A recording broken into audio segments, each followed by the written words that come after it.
안녕하세요. 사연에 빠지다의 DJ 민영입니다. 오늘도 두 가지 사연 준비되어 있는데요. 끝까지 들어주실 거죠? 구독과 좋아요 잊지 마시고요. 그럼 오늘의 사연 바로 시작해 볼게요. 안녕하세요. 저는 남편과 함께 전원 생활을 즐기고 있는 60대입니다. 최근 남편이 갑자기 쓰러지면서 하던 일을 정리하고 지금 살고 있는 곳으로 들어왔죠.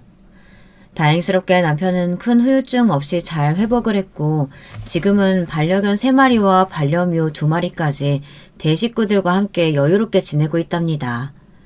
자식들은 어쩌고 있느냐고요? 저희 부부 사이에는 아들 둘과 딸 하나가 있어요. 다들 자기 밥벌이는 스스로 하고 있죠. 남편도 저도 자수성가한 사람들이라 아이들에게도 부모에게 기댈 생각은 눈콧만큼도 하지 말라고 했었답니다. 그래서 그런지는 몰라도 아이들은 저와 남편이 키워낸 회사와는 전혀 상관없는 일을 하며 열심히 살고 있어요. 큰애는 공부를 참 잘했어요. 솔직히 저도 남편도 배움의 깊이가 깊지 않다 보니 첫애는 이것저것 정말 많이 시킨 것 같습니다. 첫애를 키울 때까지만 하더라도 지금과 같은 모습은 상상도 할 수 없을 정도로 형편이 어려웠죠. 없는 살림에도 첫애에게 뭐든 다 해주고 싶었답니다. 아마 요즘 엄마들보다 더하면 더했지 덜하진 않았던 것 같아요. 그래도 워낙 착한 애라 반항 한번 하지 않고 잘 자라주었죠.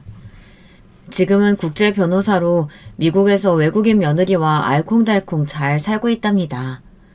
막내딸은 멋들어진 집을 짓고 싶다고 하더니 건축을 전공해서 유명한 건축사무소에서 일하고 있어요. 지난해 결혼을 했답니다. 사위는 둘째 아들과 친하게 지내던 친구로 지금은 막내딸과 같은 사무소에서 일하고 있답니다. 사위는 부모님을 일찍 여의고 동생과 죽어라 노력해서 여기까지 올라온 사람으로 보고 있으면 저희 남편과 참 많이 닮았다 싶었어요. 오랫동안 지켜봤지만 정말 사람이 진국이랍니다. 딸은 아빠를 닮은 남자와 결혼한다는 말이 진짜 맞기는 맞는 것 같더라고요. 자식 자랑이 끝날 줄을 모르냐고 핀잔을 주시는 분들도 많으시겠지만 저희 부부의 자식 농사가 뭐든 다 성공인 것은 아니랍니다. 제가 오늘 이렇게 사연을 쓰게 된 것도 말 많고 탈 많았던 둘째 아들 내외 때문이거든요. 아직 이야기를 시작하지도 않았는데 생각하는 것만으로도 숨이 턱턱 막히는 기분이네요. 머리도 지끈거리고요. 그만큼 둘째 아들 내외는 제게 있어서 사고뭉치이자 지금까지 살아오면서 제게 깊은 배신감을 남긴 사람 중에서 5손가락 안에는 충분히 들어갈 수 있답니다. 둘째 아들은 첫째 아들과 달리 참 손이 많이 가는 아이였어요. 공부는 일찌감치 자신의 길이 아니라고 하는 것은 상관없었어요. 공부가 인생의 전부는 아니지 않습니까? 사춘기 때는 저희 부부가 하는 말이라면 뭐든지 반대하는 청개구리 그 자체였죠. 무슨 사춘기를 혼자서만 겪는 것도 아닌데 얼마나 속을 썩이는지 그때만 생각하면 한숨이 나온답니다. 그나마 고등학교 2학년이 되면서 갑자기 무슨 심경의 변화가 생긴 것인지 열심히 공부해서 약대를 가겠다고 큰 소리를 치더니만 재수해서 약대로 진학을 하더라고요. 졸업 후에는 제약회사에 들어갔고요. 비록 어린 시절 가출도 밥 먹듯이 하고 친구들과 싸움박질도 셀 수 없이 하고 다니긴 했지만 그래도 정신 차리고 자신의 몫을 다하려는 모습을 보며 그나마 다행이다 하고 있었죠. 나름 평화롭게 살고 있던 어느 날이었어요. 아침에 가족끼리 모여서 식사를 하는데 둘째 아들의 폭탄 선언으로 모든 것이 달라졌답니다. 지금 뭐라고 했어? 뭘 한다고 네가? 결혼이요. 결혼하려고요. 최대한 빨리. 아니 무슨 결혼이 애들 장난도 아니고 갑자기 결혼을 한다고 하면 뭐 그냥 하는 거냐? 만나는 사람은 있어서 하는 말이야? 당연하죠. 누굴 바보로 하시나. 당연히 결혼하고 싶은 여자가 생겼으니까 하는 말 아니겠어요? 둘째 아들은 연애 전적도 화려했는데요. 어떤 여자애를 만나더라도 100일을 넘기지 못했어요. 금방 사랑에 빠지는 편이기도 했지만 매번 여자친구와 결혼하겠다고 말하고는 언제 그런 일이 있었냐는 듯이 넘어가다 보니 남편도 저도 쉽게 믿을 수가 없었죠. 이번에도 그냥 저러다 말겠지 싶었답니다. 그런데 둘째 아들이 지금까지와는 전혀 다르다고 정색을 하며 여자친구를 소개시켜주겠다고 말했어요. 저나 남편은 할 말을 잃어버린 사람이 된 것처럼 한마디도 하지 못하고 그저 둘째 아들의 얼굴을 빤히 보기만 했어요. 속으로 농담을 하나 싶었지만 둘째 아들은 이번에는 진짜라고 하며 큰 소리를 치더군요. 그리고는 집으로 데려오겠다고 했죠. 저는 밖에서 보면 안 되냐고 했지만 둘째 아들은 프로포즈까지 한 사이라 정식으로 인사를 시키겠다고 하더라고요. 둘째 아들이 데려온 여자는 어른들이라면 누구나 좋아할 모습을 하고 있었어요. 왜 참하다라는 말을 쓰잖아요. 저 역시도 둘째 며느리를 보자마자 처음 했던 생각이 참하다였거든요. 목소리가 크지도 작지도 않고 얼굴에 살짝 미소를 짓고 있는 모습을 보고 있으니 하루 종일 둘째 아들이 데려올 사람이 누구일까 긴장하고 있었던 마음이 풀리는 것 같았습니다. 식사 시간에도 마찬가지였죠. 준비된 음식을 먹으면서 과하지도 않게 적절한 선에서 음식이 맛있다고 말해주는 모습에서 내 아들이기는 하지만 어디서 이런 여자를 만났나 싶더라고요. 둘째 며느리는 공연을 기획하는 일을 하고 있다고 하더군요. 둘째 아들과는 술자리에서 합석하게 되면서 알게 되었다고 들었죠. 참으로 둘째 아들다운 만남이 아닐 수 없더라고요. 둘째 아들과는 5개월 정도 만났으며 결혼에 대해서도 충분히 진지하게 생각을 했다고 대답했죠. 똑부러지는 대답에 남편과 저는 이번에는 진짜 결혼할 생각이 맞기는 한가 보다 했어요. 첫 만남에서부터 저는 둘째 며느리가 제법 마음에 들었답니다. 둘째 며느리가 조금은 이상하다는 생각을 처음 한 것은 상견례까지 마친 뒤였어요. 신혼살림은 어떻게 할 것인가에 대해 이야기를 하는데 갑자기 둘째 며느리가 저희와 함께 살고 싶다고 이야기를 꺼내더라고요. 그이한테도 이야기했는데요, 어머니. 저는 이 집에 들어와서 살고 싶어요. 저는 두 귀를 의심했습니다. 요즘 시부모님과 함께 살고 싶다는 말을 먼저 꺼내는 며느리가 어디 있겠어요. 좋았냐고요? 설마요. 저는 너무 어이가 없어서 할 말을 잃을 정도였는걸요. 아직 저희가 모아둔 돈도 얼마 되지 않고 그의 직장이나 제 직장이랑 여기서 멀지 않거든요. 그리고 이 큰 집에서 두 분만 사시는 것도 너무 외롭지 않으시겠어요? 아직 막내도 있고 해서 괜찮아. 신혼생활도 있는데 둘이서 오붓하게 지내는 것이 더 좋지 않겠니? 어른들이랑 같이 산다고 눈치 볼 것도 없이. 눈치는요, 어머님. 어머님, 아버님이랑 함께 살면 더 좋죠. 아직 제가 미숙한 것들이 많아요. 가르쳐 주시면 열심히 배울게요. 저희 부부는 아이들이 다 독립하고 나면 지금의 집을 팔고 한적한 곳으로 이사를 가서 봉사활동을 하면서 여유로운 노후를 즐길 계획이었거든요. 식구가 늘어날 것이라고는 생각하지 못했죠. 그리고 남편에게 말은 안 했지만 요즘은 시어머니가 며느리 시집살이 시키는 것이 아니라 며느리가 시어머니 시집살이를 시키는 일도 있다고 하더라고요. 그래서 좋은 말로 둘이서 독립하는 것이 어떻겠느냐고 둘러 이야기했어요. 지금 저희가 독립해서 집을 구한다고 해도 겨우 25평 아파트가 전부일 텐데 나중에 아이 태어나고 하면 좁을 것 같아서요. 적어도 45평은 되어야 할 텐데 그렇게까지 저희가 구할 돈이 없거든요. 아니 25평이 어때서? 그 정도면 둘이 살기에는 충분히 넓고 아이가 태어난다고 해도 방이 3개는 되는데 못 키울 게 뭐가 있겠어. 어머님 그렇게 좁아 터진 곳에서 어떻게 살아요. 45평은 되어야 사람 사는 느낌이 들죠. 하여튼 저희에게는 아직 집을 구할 만큼의 여유가 없으니 들어와서 살게요. 아니면 어머님께서 해주시려고요? 아파트? 결혼 자금을 보태라고 4천만 원 줬잖니. 그 돈에 대출 좀 받아가지고 집 사면 되지. 저는 당시에 아이들 결혼할 때마다 결혼 자금을 4천만 원을 보태면서 알아서 쓰라고 했었거든요.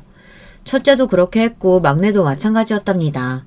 본인들이 얼마만큼이나 모았는지는 모르지만 4천만 원이 더 생겼으니 충분하다고 생각했고요. 그런데 둘째 며느리에게 4천만 원은 그리 성에 차는 금액이 아니었던 모양이었어요. 그 이야기를 꺼내니 얼굴색이 확 변하고는 입을 삐쭉 내밀더라고요. 네, 그이한테서 받았어요. 그 돈은 저희 결혼 비용으로 쓰기로 했고요. 그나저나 어머님, 저희 들어와서 살기로 그이랑 이야기 다 끝냈으니까 어머님께서도 저 너무 싫어하지 마시고 받아주시면 안 돼요? 내가 널 싫어한다니 그게 무슨 말도 안 되는 소리야. 내가 왜 널 싫어해? 제가 들어와서 산다고 하니까 자꾸만 밀어내시잖아요. 솔직히 요즘 세상에 시부모님 모시고 산다고 하면 다들 좋아하시던데 왜 그러세요?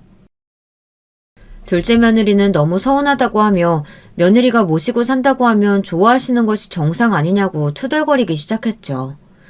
그리고는 자신을 미워하면서 결혼 허락은 왜 하셨냐는 소리까지 나오거든요. 결국 저는 둘째 며느리 앞에 두 손 두 발 다 들고 말았답니다. 식구가 늘어났다는 낯선 감정이 처음에는 그다지 와닿지 않았어요. 아침에 수저 하나 더 놓으면 될 정도로 둘째 며느리가 바쁜 것도 있었지만 천성이 다정한 건지 저나 남편에게 정말 잘하더라고요. 하지만 그것도 오래가지는 않았어요. 한 달은 갔나? 초반에는 아침 준비를 돕겠다고 일찍 내려오더니만 점점 기상시간이 늦어지더군요. 급기야 일어나서 아침 먹으라고 부르면 짜증을 내기도 했어요. 어머님, 아직 시간 이르잖아요. 조금만 더 자게 두셔도 될 텐데 왜 깨우세요? 아침을 먹고 출근해야 할 거 아니야. 아침 준비 다 해놨으니까 어서 나와서 숟가락이라도 좀 놔. 그렇기는 한데 아침마다 너무 힘들어요. 일어나서 씻고 숟가락만 놓으면 되는데 뭘 그렇게 힘들다고 그래? 어머님, 진짜 상주 가정부 쓰시는 건 어때요? 아침마다 저나 어머님이나 바쁘게 준비할 거 없이 상주 가정부 쓰면 편하잖아요. 둘째 며느리는 가정부가 있으면 뭐하냐며 식사 준비는 여전히 자신이 하는데 이건 사람을 써도 쓰는 것 같지 않다고 중얼거렸어요. 물론 저희 집에서 일을 도와주시는 가사 도우미 아주머니가 계시기는 했지만 저는 식구들 식사만큼은 꼭 제 손으로 준비하는 편이라 다들 출근한 이후에 오셔서 다른 가족들 퇴근하기 전에 나가셨거든요. 며느리는 그것이 꽤나 불만인 모양이었고요. 하지만 저도 할 말은 있었습니다. 제가 며느리더러 아침을 차리라고 시킨 적도 없었거든요. 그냥 제가 다 준비하고 며느리는 일어나서 상 차리고 숟가락만 놓으면 될 일이었어요. 그리고 그 일을 혼자서만 하는 것도 아니었고요. 남편이나 우리 막내 그리고 둘째 아들 녀석도 함께 도와서 자기 밥그릇 국그릇은 챙기고 있었기 때문에 일방적으로 며느리 혼자서 고생하는 그림은 아니었답니다. 그런데 고작 그런 거 가지고 힘들다고 말하는 모습을 보며 처음 봤던 모습과는 많이 다르구나 하고 실감했죠. 그 뒤로도 몇 번이나 며느리는 상주 가정부를 썼으면 좋겠다고 이야기를 했지만 저는 못 들은 척 했답니다. 제 고집이라고 해도 어쩔 수가 없지만요. 어느 날 모임을 갔다가 돌아오는 길에 저는 기절할 만큼 놀라운 모습을 목격하고 말았어요. 둘째 며느리가 가사 도우미 아주머니에게 소리를 고래고래 지르고 있었던 거죠. 저는 둘째 며느리가 그렇게 소리를 지르는 모습을 처음 봤던 터라 너무 놀라서 움직이지를 못했어요. 가사 도우미 아주머니께서는 저희 집에서 10년 이상 일해주신 분이라 실수할 일이 없는데 이게 무슨 일인가 했죠. 제가 분명히 메모 남겨뒀죠. 오늘 저녁에 입어야 하니까 드라이해서 가져다 두라고요. 그런데 이게 지금 뭐예요? 그걸 아침에 두고 가셨는데 어떻게 벌써 드라이를 맞춰서 둬요. 내일이나 되어야 되죠. 그걸 누가 몰라요? 그런 거였으면 특별히 메모 남겨두지도 않았겠죠. 글을 못 읽는 것도 아니면서 왜 시킨 일을 제대로 못해요? 둘째 며느님이 말이 너무 심하잖아요. 아니 가능한 일을 부탁해야지 이건 억지라고요. 이봐요. 누구더러 둘째 며느님이래. 아주머니 작은 사모님이라고 불러야죠. 제가 저번에도 말씀드렸죠? 머리가 나쁜 거예요? 아니면 날 무시하는 거예요? 사람이 이야기를 하면 좀 들어 쳐먹어야 될 거 아니에요? 사모님께서도 저한테 함부로 이렇게 말씀하지 않으세요. 억지 쓰는 건 둘째치고 지금 이게 무슨 경우랍니까? 어머님이 오냐오냐 해주니까 아주 눈에 보이는 게 없나 봐. 종년 주제 어디서 고개를 빳빳하게 들고 대꾸가. 정말이지 하늘이 노랗게 변하는 것 같았어요. 어떻게 어머니 뻘 되는 사람한테 저렇게 막말을 막 내뱉을 수 있는지 숨이 턱턱 막히는 기분이었어요. 저는 단 한 번도 그렇게 사람을 대한 적이 없을 뿐 아니라 저희 집에서 일을 봐주시는 분은 하나같이 10년 이상씩 일해주시는 분들이라 이제는 가족처럼 지내는 사이인데 지금 뭐하는 짓인가 싶더군요. 저는 더 이상 참지 못하고 큰 소리로 둘째 며느리를 부르며 이게 무슨 경우 없는 행동이냐고 화를 냈어요. 제가 있다는 사실을 꿈에도 몰랐던 둘째 며느리는 하얗게 질린 얼굴로 저를 바라보며 허둥거렸죠. 저는 가사도우미 아주머니에게 먼저 사과를 드렸어요. 저희 등장에 당황스러웠던 것은 가사도우미 아주머니께서도 마찬가지였는지 오히려 얼굴을 붉히며 고개만 숙이시더군요. 저는 오늘 이런 일이 벌어지게 된 것에 대해 제가 며느리를 잘못 가르쳤다며 거듭 사과드리고는 충격받으셨을 텐데 일찍 들어가 쉬시라고 말씀드렸어요. 그렇게 가사 도우미 분을 보내고 나서야 저는 둘째 며느리와 눈을 마주했습니다. 둘째 며느리가 눈동자를 굴리며 이 상황을 어떻게 빠져나갈지 머리를 굴르는 것이 너무 훤하게 보이더군요. 저는 며느리에게 어떻게 사람을 그렇게 대할 수 있느냐고 언성을 높였어요. 제가 분명 아침에 출근하면서 시켰는데 아주머니께서 먼저 저를 무시하셨어요. 오늘 저녁 만찬에 입고 나가야 되는데. 여기가 무슨 세탁소니? 그렇게 중요한 일이면 미리미리 부탁을 해야지. 아니면 네가 출근길에 했었어야지. 그리고 네 어머니 뻘 되는 분이야. 어떻게 그런 말을 입에 담을 수가 있어? 어머님, 어차피 저 사람이랑 우리는 갑과 을의 관계예요. 고용주와 고용인인데 그럼 존대하면서 지낼 건 아니잖아요. 어머님, 어차피 우리가 돈 주고 부리는 사람들이에요. 어디서 그런 생각을? 네가 밖에 나가서 돈 가지고 사람을 막대할 수 있을지 모른다만 내 집에서는 있을 수 없는 일이다. 내 사람한테 그렇게 하고 싶거든. 아주머니께 너희가 쓰는 층은 전혀 신경 쓰지 말라고 할 테니 네가 알아서 사람을 부리든 마음대로 하렴. 저는 자신이 뭘 잘못했는지 모르겠다는 얼굴로 저를 바라보는 둘째 며느리 때문에 좀처럼 짐작이 되지 않았어요. 그래서 유치할 수도 있겠지만 따로따로 사람을 쓰자고 했죠. 둘째 며느리는 그제야 자신이 과했다며 죄송하다고 하더군요. 하지만 딱 느낌이 왔어요. 전혀 반성하고 있지 않다는 것을요. 저는 내일 당장 아주머니께 사과드리고 앞으로도 공손하게 대할 것 아니면 아주머니께 아무것도 요구하지 말라고 엄포를 놓았죠. 저는 이때부터 둘째 며느리가 좀 무섭기도 하고 꺼려지기 시작했죠.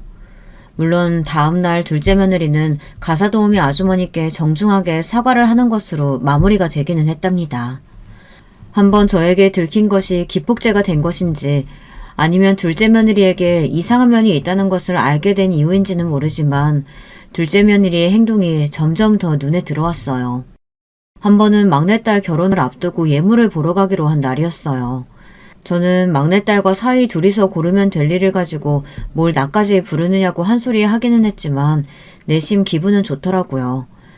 요즘은 당사자들이 다 알아서 한다고 하지만 그래도 부모된 마음으로 어떻게 진행되어 가는지 궁금하기도 하잖아요. 그런데 도통 말을 안 해주니까 알 길이 없어 답답했는데 이렇게 예물을 같이 보러 가자고 하니 반가웠죠. 그런데 둘째 며느리가 자신도 따라가면 안 되느냐고 묻더군요. 막내딸은 상관없다고 했지만 저는 내심 좀 찝찝했어요. 보석상에 도착한 저희 모녀는 예물로 할 반지와 시계를 보면서 신중하게 고르고 있었어요. 막내딸은 반지는 심플한 것으로 하겠다고 했지만 그래도 결혼반지는 결혼반지다워야 하는 건 아니겠나 싶은 마음에 여러 가지 껴보며 이야기를 나누는데 둘째 며느리가 보이질 않더군요. 어디를 갔나 했더니만 구석에서 자기 혼자 뭘 열심히 보고 있었어요. 저는 그러는가 보다 하고 막내딸에게 그나마 가장 무난하면서도 끼고 다닐 때 전혀 불편함이 없어 보이는 반지를 골라 손에 끼워주고 있었죠. 그때였어요. 분명 혼자서 보석을 구경하고 있었던 둘째 며느리가 쓱 고개를 내밀더니 한마디 거들었죠. 그건 결혼반지가 아니죠, 어머님. 적어도 다이아가 크게 박혀있어야 결혼반지다운데 그건 무슨 장난감 같잖아요. 여기 이 주변으로 다이아가 촘촘하게 박혀있는 올해 첫 출시된 라인입니다. 올해 나왔든 작년에 나왔든 무슨 상관이에요. 아가씨, 이 반지 너무 없어 보여요. 아니 결혼반지라면서요. 이때 아니면 언제 알이 큰 반지 받아보겠어요? 이왕이면 큰 알 박혀있는 걸로 해요. 언니 의견은 고마운데 일하다 보면 너무 알이 큰 반지는 불편하더라고요. 결혼 반지는 늘 끼고 있잖아요. 이럴 때 불편하면 뺐다 꼈다 해야 하는데 차라리 끼고 다니기 쉬운 걸로 할래요. 그리고 우리가 계획 잡은 예산에 너무 알이 큰 반지는 무리예요. 막내딸은 방긋 웃으며 제가 끼워준 반지가 마음에 든다고 말했어요. 둘째 며느리는 그런 막내딸을 보며 혀를 차더니만 가게에 있는 점원들까지 깜짝 놀랄 만한 말을 생각 없이 내뱉었어요. 아가씨, 남자 쪽이 이 정도도 해줄 수 없다면 결혼 다시 생각해보는 거 어때요? 아가씨 정도의 조건이면 더 좋은 사람들 넘치게 만날 텐데. 아가씨가 너무 아깝잖아요. 아니, 결혼 준비하면서 예산이 어쩌고저쩌고 할 정도로 힘든 상황이면 결혼해서도 마찬가지 아니겠어요? 언니, 말은 좀 가려서 해요. 내가 이런 말까지는 안 하려고 했는데 언니는 시집 올 때 뭘 해가지고 왔다고 그런 말을 해요? 둘째 오빠야말로 우리 엄마가 결혼하는데 보태라고 준 돈으로 했으면서 이렇게 큰 소리 칠 거 있어요? 아가씨, 갑자기 그 이야기가 여기서 왜 나와요? 저는 그저 아가씨가 걱정돼서. 그러니까 그 걱정 과하고 쓸데없으니까 넣어두시라고요. 우리가 알아서 할 테니까 감나라 배나라 하실 필요 없다는 말이에요. 막내딸의 일침에 둘째 며느리 얼굴이 금방이라도 터질 것처럼 붉게 물들더니 급한 일이 있다고 먼저 가보겠다고 하고는 쏜살같이 사라졌죠. 저는 막내딸에게 말이 너무 심한 건 아니냐고 했지만 막내딸은 어깨를 으쓱이며 둘째 며느리가 점점 본성을 드러내는 것 같다고 말했어요. 저 역시 그런 모습을 직접 눈으로 봤기 때문에 부정할 수 없었죠. 그날 이후로 둘째 며느리가 가장 꺼려하는 사람은 막내딸이 되었답니다. 막내딸까지 결혼해서 독립해 나가자 큰 집에는 저희 부부가 둘째 아들 내외만 남게 되었어요. 그때부터 둘째 며느리는 집에서 점점 큰 소리를 내기 시작했죠. 분명 가사 도우미 아주머니께 정중하게 대하라고 경고했음에도 불구하고 제대로 일을 하는 것이 없다며 큰 소리로 아주머니에게 화를 내는 모습도 종종 보였습니다. 처음에는 제 눈치를 보는 것 같더니만 이제는 제가 있어도 화를 내더군요. 그나마 예전처럼 막말을 하는 것은 아니었지만 그래도 여전히 아랫사람 대하듯 행동한다는 느낌은 지울 수가 없었어요. 둘째 며느리의 행동은 거기가 끝이 아니었어요. 이번에는 운전을 해주시는 백 기사님께 도가 지나칠 정도로 짜증을 내더군요. 아저씨, 제가 아침에 바쁘니까 일찍 와서 기다리고 있으라고 했죠. 제가 나왔을 때 문 앞에 대기하라고 몇 번을 말해요. 회장님께서 급하게 나가실 일이 있다고 하셔서 모시고 온다고 늦었습니다. 우리 아버님 핑계대면 다 넘어갈 줄 아는데 이런 식으로 하면 기사도 확 바꿔버릴 줄 아세요? 당신 같은 늙은이보단 젊은 사람이 행동도 빨라서 아버님도 좋아하실걸요? 둘째 며느리의 말에 백 기사님께서는 진심으로 운전을 그만두실 생각도 하셨다고 했죠. 그만두겠다고 하셨을 때 남편이 얼마나 둘째 며느리에게 화를 냈는지 몰라요. 어디서 자기 사람에게 그만두라 마라 이야기를 하느냐고 말이죠. 둘째 며느리는 남편이 그렇게 화를 낼 거라고는 생각하지 못했는지 그 다음부터는 가사 도우미 아주머니께도 백 기사님께도 행동을 조심하더군요. 제가 둘째 며느리를 이대로 두면 안 되겠다고 다짐했던 것은 가족 모임에서의 일 때문이었어요. 그날은 미국에 있던 큰아들 내외가 휴가차 귀국을 한 날이었죠. 오랜만에 모든 식구들이 한자리에 모인 것을 기념하고자 근사한 곳을 빌려서 식사를 하고자 약속을 했습니다. 1년에 몇 번 못 보는 큰아들 내외는 물론 화상전화로만 인사를 나누었던 첫 손주를 직접 만난다는 생각에 무척 떨리는 마음이었답니다. 그런 제 모습이 둘째 며느리에게는 좀 유별나게 보였던 모양이에요. 둘째 며느리는 그렇게 좋으시냐고 묻더니 제가 너무 큰아들 내외를 반기는 것 같아 서운한 마음이 든다고 하더라고요. 저는 멀리 떨어져 있으니 반가운 것이 당연하지 않겠느냐고 했지만 둘째 며느리는 입을 삐죽거리며 시부모님을 모시고 사는 자식은 자기들인데 너무하다고 했죠. 모시고 산다니. 나는 분명 처음부터 독립하라고 했는데 들어와서 산다고 했던 쪽은 너희였다.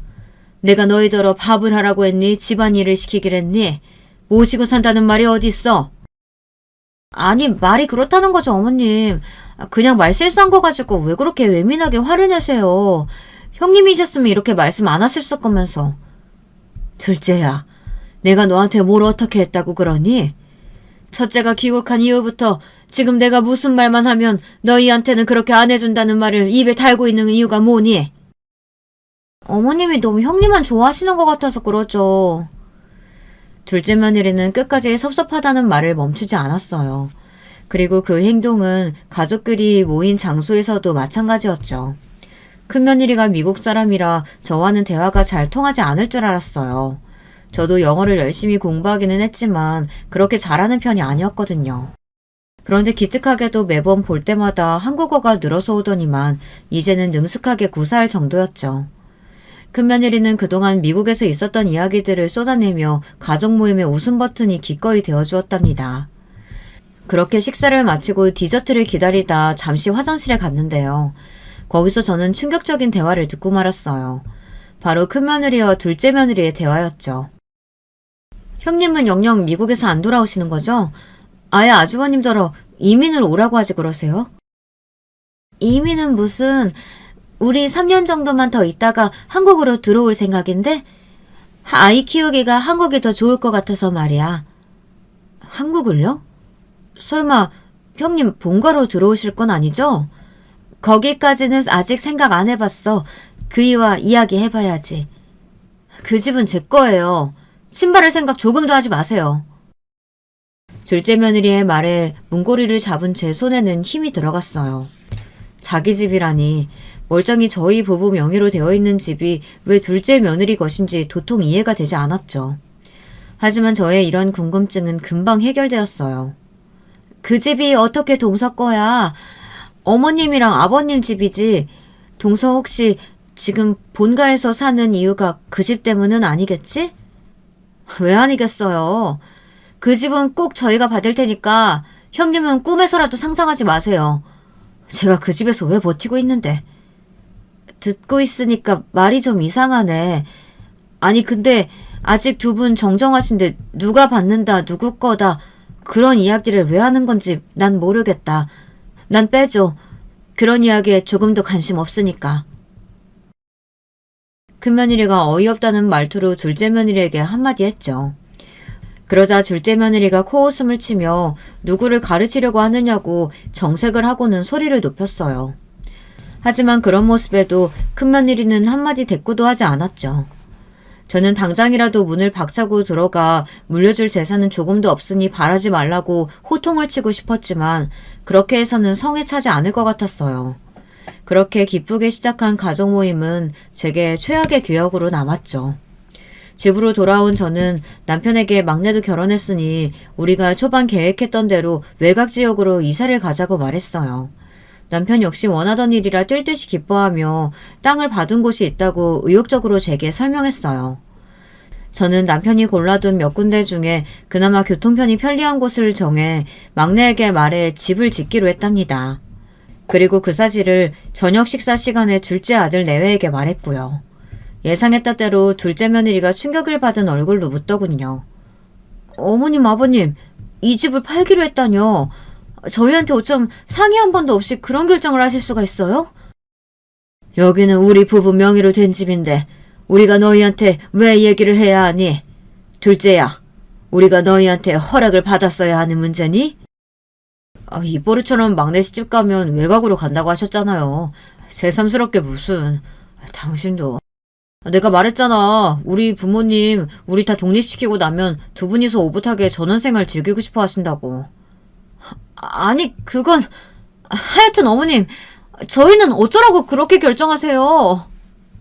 어쩌기는 집 구해서 독립하면 되지. 회사 근처 새로 분양하는 아파트도 많던데.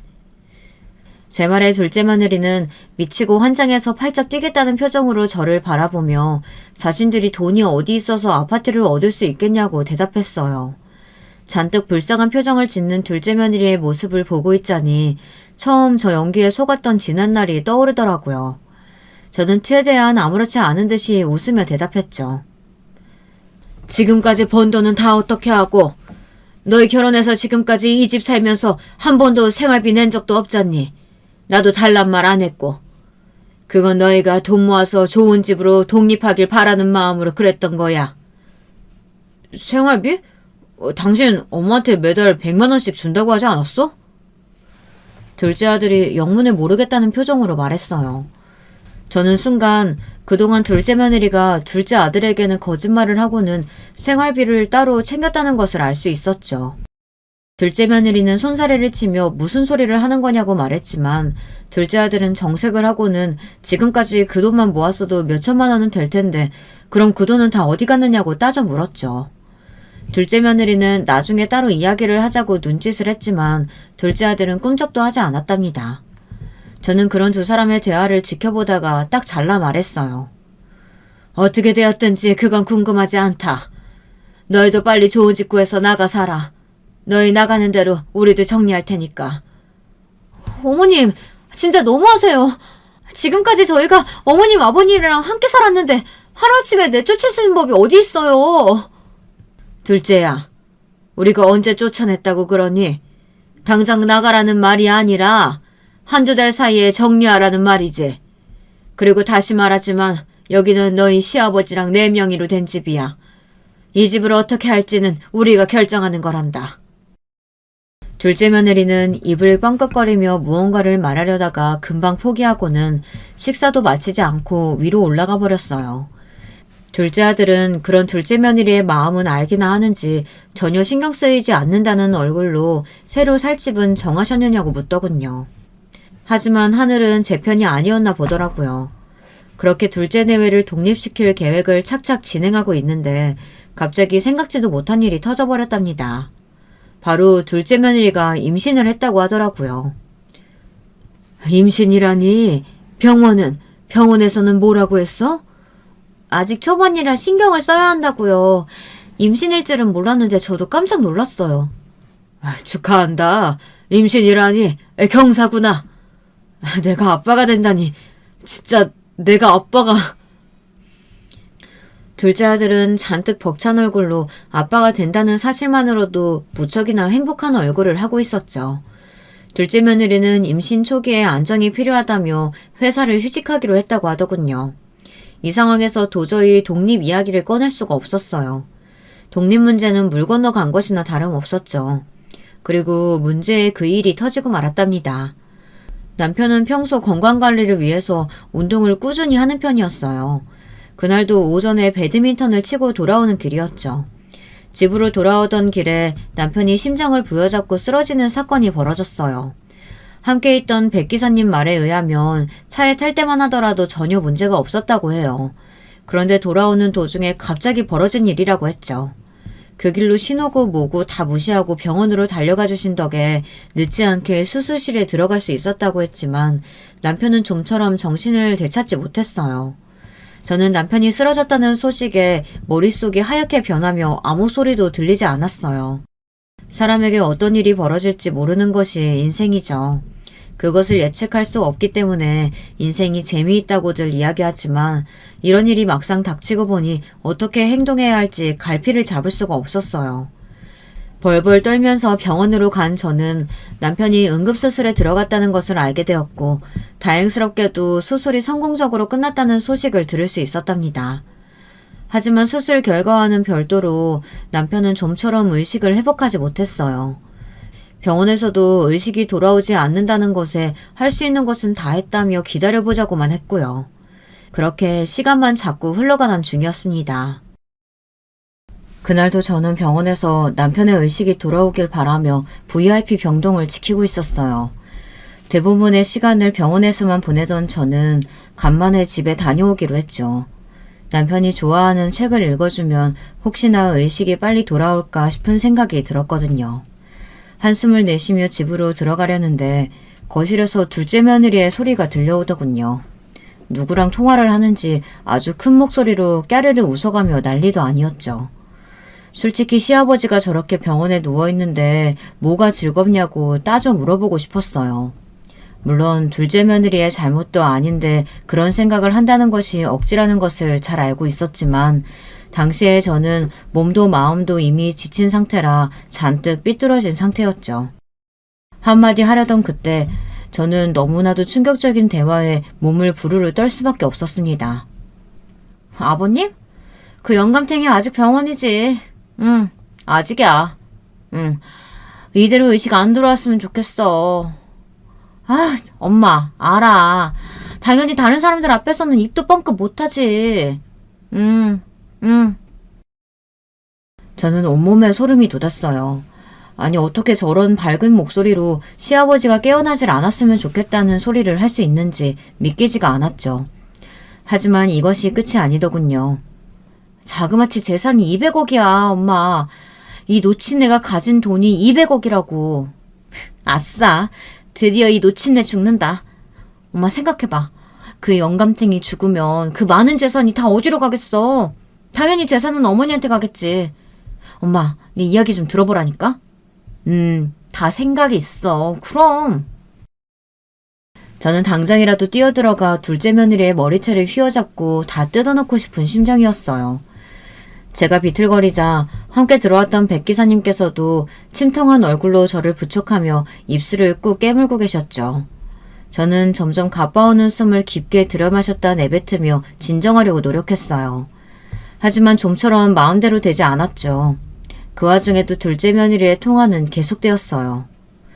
유언장이야 손보면 그만이지. 내가 이미 다 사람을 포섭해 뒀거든. 영감탱이 저지를 하다 눈 감으면 내가 이미 오리해둔 변호사님이 유언장 싹 바꿔치기 하기로 했어.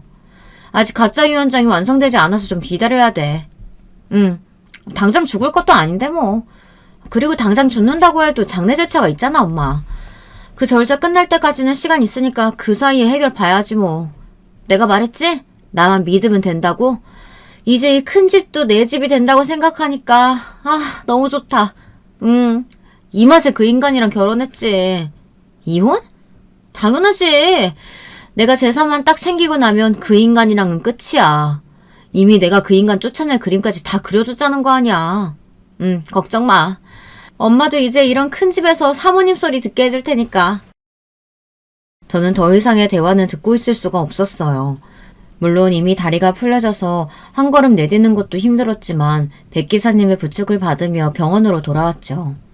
백 기사님은 혼자서 괜찮으시겠냐고 물었지만 저는 그런 백 기사님을 돌려보내고 남편과 단 둘이 남았답니다. 저는 남편의 마른 손을 붙들고 방금 있었던 일들을 하나도 빠짐없이 속삭였어요. 저는 절대 둘째 며느리를 용서할 수 없다고 말했죠. 그때였어요. 남편의 손이 미세하게나마 움직이는 것이 느껴졌죠. 저는 너무 놀라서 의사를 부를까 하다가 제가 혹시나 착각한 것은 아닐까 싶은 마음에 떨리는 마음으로 남편에게 제 손을 잡아보라고 말했어요. 그리고 이내 제 착각이 아니라는 것을 알 수 있었죠. 곧 의사 선생님께서 오셨고 남편이 의식을 회복하고 있다는 긍정적인 대답을 들을 수가 있었답니다. 저는 이 기쁜 소식을 아무에게도 말하지 않았어요. 의료진들께도 신신당부했죠. 그 뒤로 며칠은 남편의 손가락이 움직였고 팔이 조금씩 떨리는 모습을 바라보며 곧 남편이 제 이름을 불러줄 것이라고 기대하며 기다렸어요. 그리고 그런 저의 바람은 곧 현실이 되었고요. 남편이 드디어 눈을 뜨고는 저를 바라보더군요. 저는 너무 기뻐서 남편에게 매달려 얼마나 울었는지 모릅니다. 남편은 제대로 나오지도 않는 목소리로 힘겹게 유언장을 공개해달라고 말했어요. 그것을 보면 다 알 거라는 수수께끼 같은 답변만 남기고요. 저는 의아한 마음이 들었지만 남편에게 다 생각이 있을 거라고 확신하고는 백 기사님께 믿을 수 있는 변호사님을 데려가라고 말했죠. 백 기사님은 자신의 아들을 데리고 다녀오겠다고 하더군요. 둘째 아들이 변호사 자격을 취득한 지 얼마 되지 않았던 것이 기억난 저는 부디 그렇게 해달라고 하고는 둘째 아들 내외는 물론 남편의 소식을 듣고 한달음에 귀국한 첫째 내외 그리고 이제 막 결혼을 한 막내 내외까지 모든 가족들을 집으로 불러 모았습니다. 다들 이게 무슨 일인가 하는 얼굴로 모여서는 제 입이 떨어지기만을 기다리고 있었죠. 저는 두 눈을 감고는 아무 말도 하지 않았고요. 그때였어요. 백 기사님께서 아들과 함께 서류를 가지고 들어왔습니다. 저는 그제야 눈을 뜨고는 가족들에게 남편의 유언장을 공개하기로 했다고 말했어요. 다들 깜짝 놀란 얼굴이었어요. 그 중에서도 당연히 둘째 며느리가 가장 심하게 놀랐고요. 어머니, 아직 아버님이 돌아가신 것도 아닌데 유언장이라뇨? 왜? 너희 아버님도 동의하신 일인데 뭐가 문제라도 되니? 아직 회복도 못하신 아버님께서 동의하셨다뇨. 이런 서류를 마음대로 열어보면 나중에 법적인 효력이 생기지 않는 것은 아닐까 걱정해서 한 말이죠. 그런 걱정은 넣어두렴. 내가 유언장을 바꿔치게 하는 것도 아닌데 뭐가 문제겠어. 제 말에 전곡을 찔린 둘째 며느리는 말을 얼버무리며 고개를 숙였죠. 저는 백 기사님께서 데려온 변호사에게 큰 소리로 낭독해달라고 부탁했어요. 어떤 내용이 담겨있든 남편이 제게 공개하라고 한 것에는 분명한 근거와 이유가 있을 거라는 생각도 들었고요. 하지만 남편이 적어둔 유언장에는 제가 생각했던 것과는 전혀 다른 것이 담겨 있었어요. 그 내용에 저뿐만 아니라 모든 가족들이 충격을 받아 서로의 얼굴만 번갈아 바라보기만 했죠. 남편이 작성한 유언장은 고발문에 가까웠거든요. 당연 그 대상은 둘째 며느리였고요. 남편의 유언장에는 둘째가 그동안 빼돌린 생활비가 어떻게 쓰였는지에 대해 상세하게 서술되어 있었어요. 야근을 핑계로 드나들었던 호스트바는 물론 불법 도박까지 이 모든 사실을 어떻게 알았는지 혀를 내두를 정도였죠. 변호사의 낭독이 이어지면 이어질수록 둘째 며느리의 얼굴은 사색으로 변해가기만 했어요. 하지만 진정한 클라이맥스는 따로 있었죠. 아무도 예상할 수 없었던 일이었거든요. 유전자 검사가 가능한 시기가 되면 뱃속의 아이의 아버지가 진정 둘째 아들이 맞는지 확인하고 만약 그렇지 않은 경우에는 이혼을 요구한다. 그게 무슨 말도 안 되는 소리예요. 당연히 이 아이는 그의 아이죠. 어떻게 그런 의심을 하실 수가 있으세요? 네가 내 아들 외에도 여러 남자들 만나고 다녔다는 증거가 이렇게 가득한데 그 아이가 내 손주가 아닐 확률에 대해 당연히 생각해 볼 수 있는 것 아니겠니? 어머니, 제가 아무리 나쁜 짓을 해도 이렇게 저를 모욕하시면 안 되는 거예요. 생활비 빼돌린 것도 맞고 도박을 좀 한 것도 맞는데 아무리 그래도 이렇게 인간적으로 수치심을 주시면 안 되죠. 여보는 내 말 믿지? 어떻게 이 아이가 당신 아이가 아닐 수가 있겠어, 어? 그럼 검사해보면 알겠네. 검사해보면 당신 말이 맞는지 아닌지 알 수 있겠지. 당신 만약에 검사해보고 당신 아들이라고 나오면 그때는 어떻게 할 건데? 이렇게 나를 무시하고 짓밟은 대가 어떻게 지불할 거냐고! 둘째 며느리가 악을 쓰며 외쳤어요. 둘째 아들은 강하게 나오는 둘째 며느리 앞에서 움찔하더니 아무 말을 못하고 있었죠. 저는 만약 뱃속의 아이가 우리 핏줄이라면 둘째 며느리가 요구하는 것은 어떤 것이든 들어주겠다고 말했어요. 나름 파격적인 제안이었는데도 둘째 며느리는 아랫입술을 깨물며 불안해 보였죠. 저는 그 모습에서 정말 뱃속의 아이가 우리 핏줄이 아닐 수도 있겠구나 싶었답니다. 그때였어요. 가만히 서 있던 백 기사님께서 품에서 핸드폰을 꺼내더니 제게 건네주더라고요. 저는 이게 뭐냐고 물었죠. 백 기사님께서는 대답 대신 화면을 가볍게 터치만 하셨어요.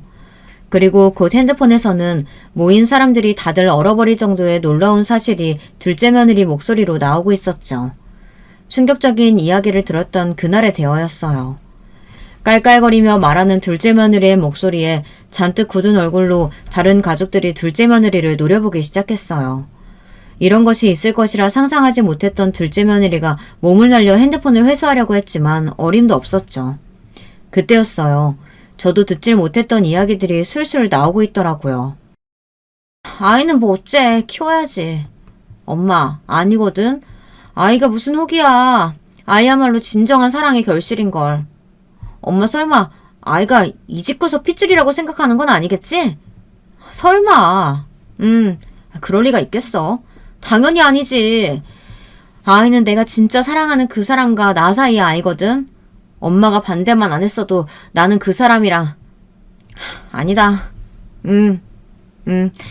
엄마가 반대한 덕분에 내가 한미천 단단히 챙길 수 있었다. 그렇게 보니까 엄마가 반대하길 잘했네. 그치? 둘째 며느리는 절대 자신이 말한 것이 아니라고 했지만 이미 엎어진 물이나 다름없었죠. 저와 가족들은 살기 어린 눈빛으로 둘째 며느리를 바라보았어요. 방금까지 기세등등하던 그 모습은 어디 가고 둘째 며느리는 온몸을 부들부들 떨며 뒷걸음질 치기 바빴죠. 이건 뭐 유전자 검사는 해볼 필요도 없겠는데 너는 도대체 내 아들을, 나를, 그리고 이 집안 사람들을 뭐라고 여긴 거니? 아무리 돈에 눈이 멀어도 그렇지 어떻게 인간으로 해야 할 일과 하지 말아야 할 일을 구별도 못할 수가 있느냐고. 어머니 제가 잘못했어요. 여보, 내가 잠깐 미쳤었나봐. 미안해. 한 번만 용서해주면 안 될까? 내가 이렇게 싹싹 빌게. 어머니, 제가 이렇게 빌게요. 바닥에 주저앉은 둘째 며느리가 손이 발이 되도록 빌기 시작했지만 그 누구도 둘째 며느리의 말에 반응을 보이지 않았어요.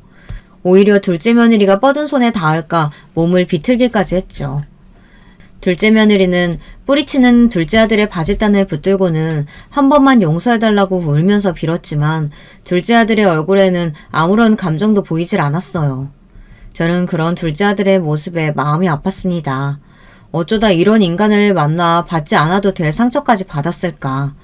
저는 사람을 불러 둘째 며느리를 밖으로 끌어내도록 시켰어요. 둘째 며느리는 이렇게 나갈 수 없다고 발버둥 쳤지만 우리 가족들 중 그 누구도 시선을 주지 않았죠. 저는 가사도우미 아주머니께 부탁해 둘째 며느리의 옷이며 화장품이며 손에 잡히는 대로 가방에 우겨넣은 채로 밖으로 쫓아냈어요. 둘째 아들은 그 와중에도 택시를 불러 둘째 며느리 친정 주소를 주더군요. 둘째 며느리는 절대 갈 수 없다고 소리소리 질렀지만 그렇게 저희 집에서 쫓겨났답니다.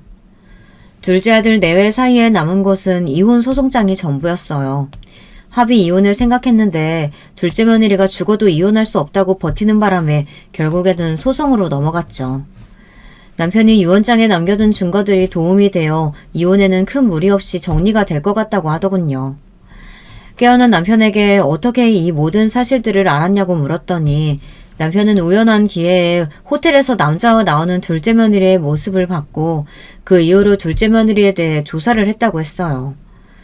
둘째 아들은 그동안 며느리가 빼돌린 생활비는 물론 정신적인 피해 보상금으로 30억을 청구할 계획이라고 했습니다. 그리고 남편의 이름을 팔아서라도 둘째 며느리가 얼굴 들고 어깨에 발을 붙일 수 없도록 하겠다고 말했죠. 공연적 어깨가 생각보다 좁다고 하더라고요.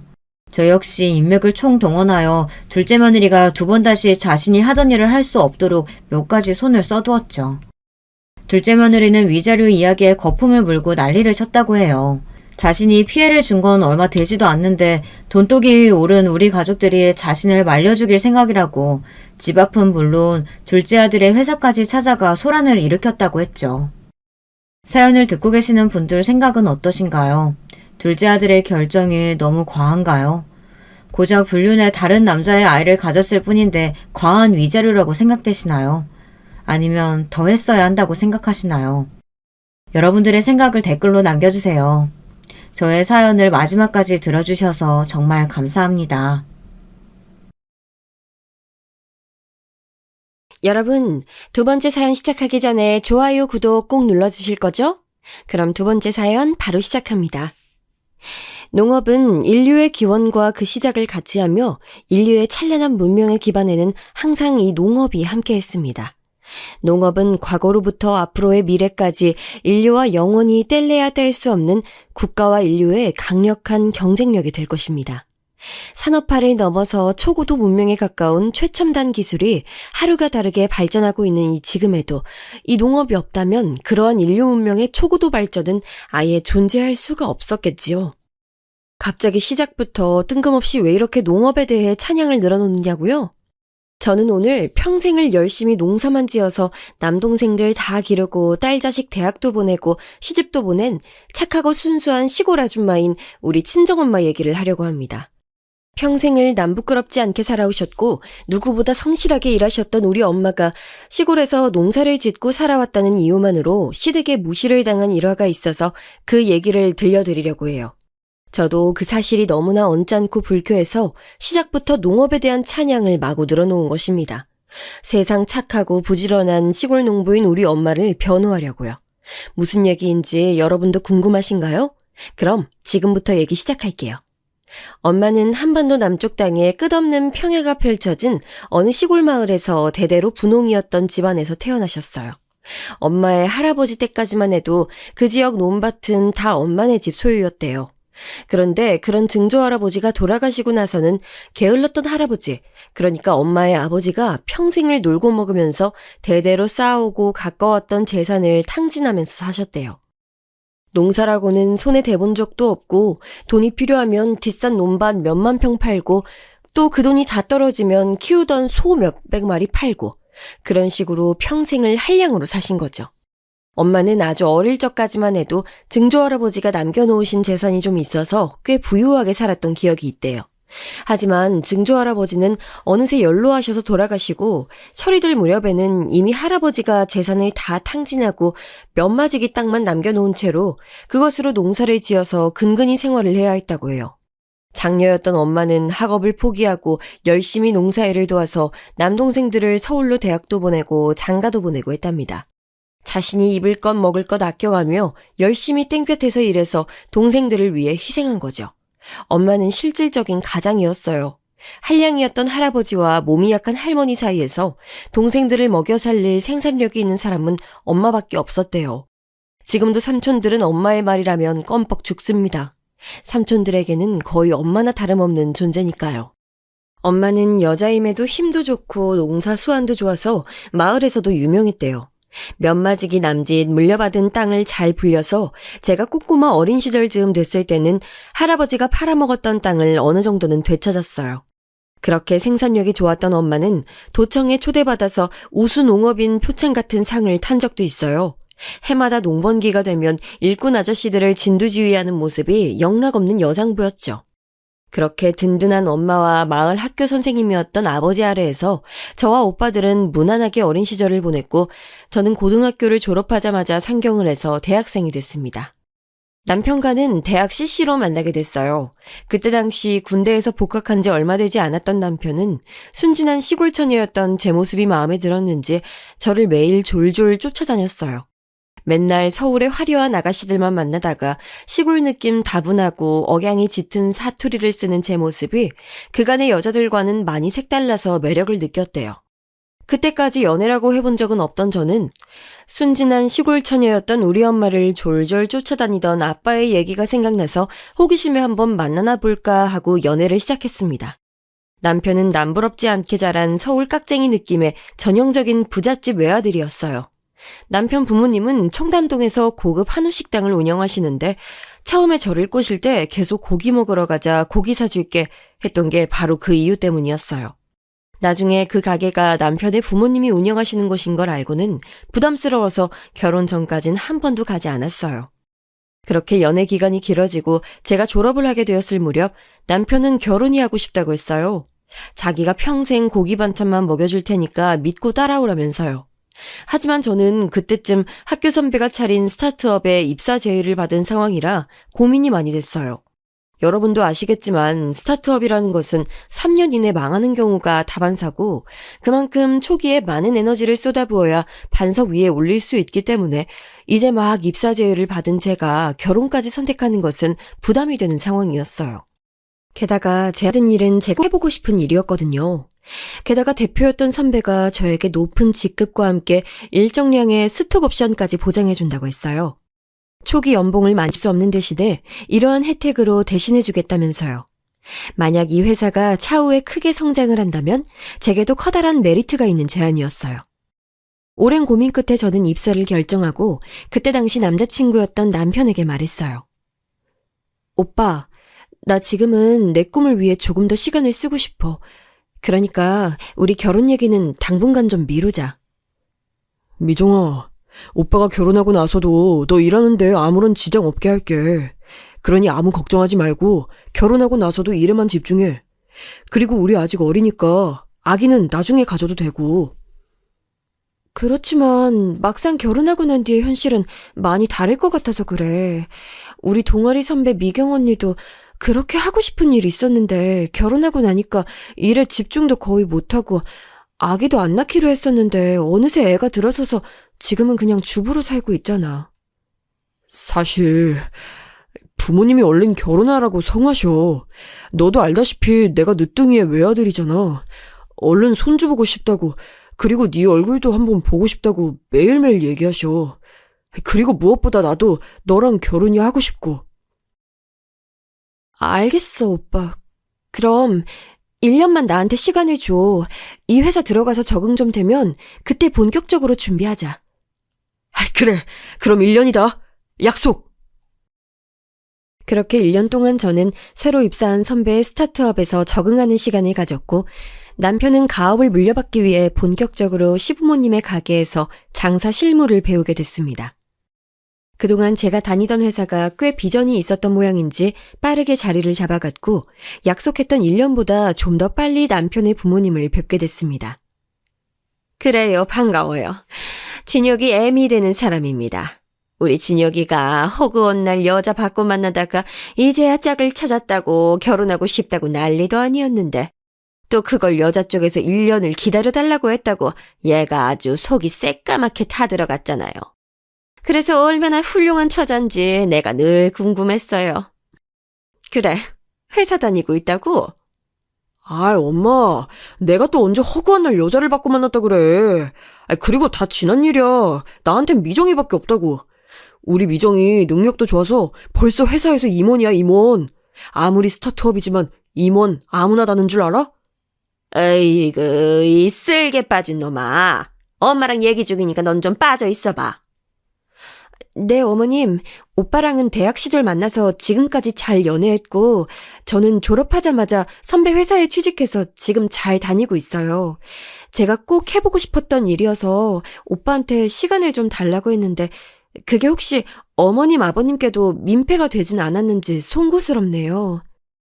아니, 나야 뭐 늙음하게 본 외동아들 얼른 장가 보내고 손주도 보는 게 이제 유일하게 남은 수건이니까 뭐 탐탁진 않았지만 우리가 또 진혁이 말이라면 껌뻑 죽잖아요. 꼭 맞는 색시 찾았으니 기다려달라고 해서 기다리느라 또 그새 애 아빠도 나도 얼굴에 주름이 한 줄 더 늘었다오. 우리가 이놈 새끼 막둥이라고 너무 오냐오냐 기른 것 같아. 아유, 늙은 엄마 아빠 이렇게 기다리게 해서 어디다 쓰냐? 내용은 아들을 탓하는 것 같지만 실상은 혼인을 지연시킨 저를 돌려서 원망하는 듯한 말투여서 조금 민망했습니다. 하지만 얼마나 늦둥이 장가 보내고 싶은 마음에 저렇게 말씀하실까 하여 구체적인 결혼 계획들을 나누었습니다. 그래요. 식장이랑 뭐 이런 것들 날짜 잡히고 구체적인 계획 나오면 양가가 상견례 하기로 해요. 진혁이 너 우리 집안 품격에 맞게 제대로 준비해야 된다. 아, 그런데 부모님들께서 무슨 일 한다고 하셨지? 네, 어머니는 아버지에게 물려받은 농지로 평생 농업에 종사하셨고요.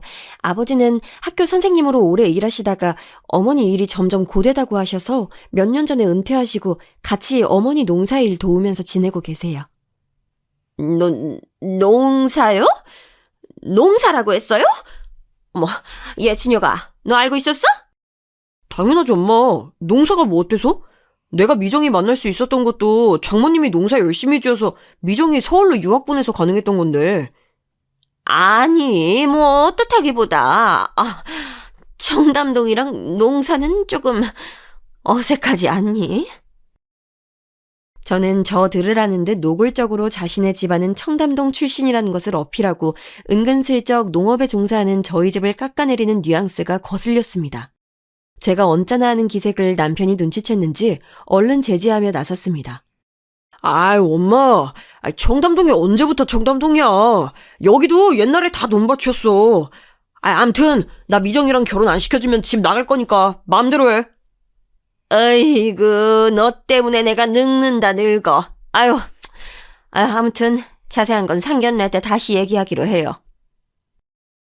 남편이 중간에서 잘 말려주어 그날 처음 뵌 시부모님과의 자리는 그렇게 일단락되었으나 마음속에 찜찜함은 남겨둔 채로 집에 돌아왔습니다.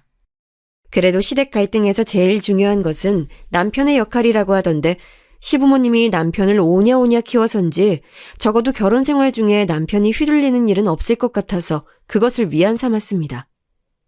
그래, 결혼해도 나랑 오빠랑 사는 거지 시어머니 시아버지랑 사는 거 아니잖아. 나도 내 떳떳한 직업 있겠다. 오랫동안 나만 바라본 오빠 생각해서 더 이상 이 결혼은 미루지 말자. 그런 생각으로 우리는 본격적으로 결혼식을 준비했고 다행히 회사 일로 바쁜 저 대신 남편이 준비를 많이 도와줬습니다. 그렇게 구체적인 날짜가 잡히고 양가 부모님이 만나는 상견례 날이 다가왔습니다. 안녕하세요. 청담동에서 프리미엄 레스토랑 운영하고 있는 진혁이 엄마예요. 시골에서 올라오시느라 많이 힘드셨죠? 엄마마, 드디어 사부인을 뵙는구만이라. 오돌은 평생 농사만 지어뿐지라 무식해가지고 아무것도 모른다요. 그저 오돌 딸내미 잘 좀 이쁘게 봐주셔. 엄마마, 우리 사부인 겁나게 세련돼 불구만요. 아따 미정아, 이런 줄 알았으면 엄마도 그 뭐시기요. 미용실 가서 머리랑 거시기 하는 거 뭐시오? 메이크업? 그라제. 메이크업인지 뭔지 하고 올 걸 그래 불었다, 야. 엄마마, 사투리 안 써본다는 걸 곳에다 거시기 해버렸구만요. 반가워요. 미정이 엄마예요. 네, 아주 화끈하신 분이네요. 진혁이랑 미정이 오래 만났고 서로 많이 좋아하니까 더 이상 결혼 미룰 이유가 없을 것 같아요. 앞으로 우리 두 집안이 하나가 돼서 잘 더불어 살아갔으면 좋겠네요. 그럼 예단은 언제 어떻게 전달하실 거죠? 네, 어머님. 저 오빠한테 듣기론 예단은 생략한다고 들었는데요. 예, 난 그런 적 없다. 어떻게 키운 우리 진혁인데 우리처럼 좋은 집안에 시집 오는데 돈의 액수가 문제가 아니고 사돈댁 성의가 보고 싶은 거야. 사부인, 저희 맘 이해하시죠? 아, 그것은 미리 생각하지도 못하고 있던 것이기여서 아유, 돌아가거들랑 우리 아저씨랑 상의를 좀 해야 쓰겄는데 그래도 될란가요? 네, 사부인. 다시 말씀드리지만 성의 표시라고 생각해 주시면 좋을 것 같아요. 저희 집안 청담동에서 오랫동안 장사하면서 어느 집안과 견주어도 부끄럽지 않은 위치에 올랐다고 생각해요. 그러니 우리가 마주할 며느리 또한 어느 정도 품격은 맞아야 한다고 생각합니다. 아, 예. 아따, 미정아. 사부인이 돌려 안 말해본지고 시원하게 말씀 한번 잘하신다, 야. 근데 우돌은 농사만 지어온 농사꾼들이라 어떻게 될란간 모르겠습니다만 우리 막내딸 시집 보내본다는데 최선을 다해보겠습니다요. 예, 그럼 잘 준비하시고 예식날 뵙겠습니다. 갑작스러운 시어머니의 돌발 발언과 너무 당당해서 무례하다는 말조차 어색할 정도의 무례함을 겪은 저는 돌아서서 바로 남편에게 따졌습니다. 오빠, 분명히 예단을 안 하기로 했잖아. 근데 이게 뭐야? 그리고 어머니는 꼭 그 얘기를 우리 엄마 처음 만난 자리에서 하셔야 안 돼? 미안해, 미정아. 나도 엄마가 갑자기 그럴 줄은 몰랐어. 내가 엄마한테 다시 잘 얘기해 볼 테니까 며칠만 기다려봐. 그렇게 남편은 집으로 돌아가 어떻게 시어머니께 얘기를 전달했는진 모르겠으나 며칠 후 걸려온 시어머니의 전화를 받고선 일이 잘 안 됐구나 생각했습니다. 여보세요? 그래, 시엠이다. 진혁이한테 예단으로 또 한마디 했다면서? 미정아, 우리 이제 가족 될 사이인데 이 문제로 더 이상 껄끄럽게 얘기 없도록 하자. 아들 장가 보내면서 사돈댁한테 성의 표시 요구하는 게 그렇게 잘못된 거니? 너 우리 집에 시집 오면 평생 떵떵거리고 살 수 있어. 그걸 너도 사돈댁도 아셔야 돼.